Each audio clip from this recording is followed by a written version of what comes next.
आज तुम्हें कोई कुछ न दे दुखी हो जाते हो। सुदामा जी दुखी नहीं। तो ये भाव होना चाहिए।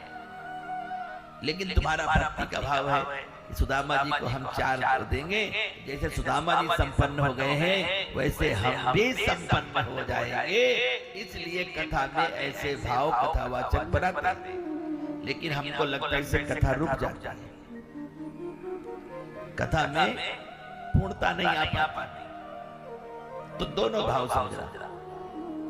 आपके इस भाव का भी स्वागत है, लेकिन कथा जब तक नहीं समझोगे तो आप पुल की बांधे घूमते रहोगे। अब जिस व्यक्ति को हमने सुदामा के रूप में देखा, हमें भावना बनानी पड़ेगी। सबकी बनेगी जरूरी है क्या?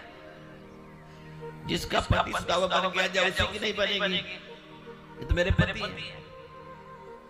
लेकिन इस दृश्य के दिखाने से हमको वो याद आता है कि ऐसे सुदामा जी रहे, इसलिए अभिनय करना होता है। लेकिन सुदामा जी महाराज भगवान से प्रत्यक्ष कुछ नहीं लिए, लेकिन भगवान ने बहुत दिया। जब मिला तो उन्होंने भगवान से कहा, ये माया में तो नहीं फंसा रहे हो?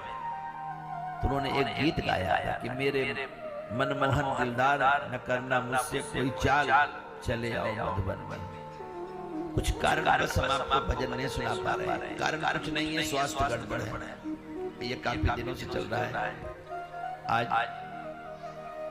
जब ये आजकल जो फीवर चला था उससे क्या है, गले की प्रॉब्लम हो। देखिए इस बारे को भी याद आ गया हमें। आपने कहा था वीरेंद्र सिंह जी ने एक बार, कभी कथा सुनी होगी कहीं टीवी में, तो कहा गुरुजी आप आना गाजियाबाद तो हम आपके गले को दिखवाएंगे, क्योंकि हमारे गले में ऑपरेशन हुआ था। तो जब काफी देर तक बोलते हैं तो ये बात इसलिए नहीं कह रहे हैं पिताजी बैठे हैं या आप लोग बैठे हो, तो फिर उसमें दर्द होने लगता है। तो आवाज तो दर्द भरी निकलती है, लेकिन फिर सिर में दर्द होता है, फिर गीत नहीं गाए जा सकते।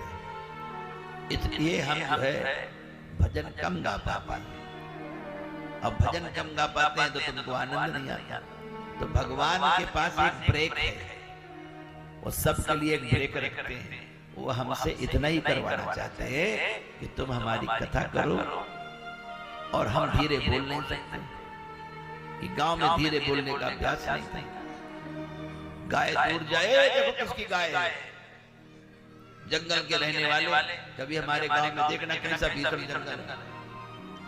आप उसके अंदर घुस जाओ तो गांव मिलो भी ना, चले जाओ कई किलोमीटर जंगल और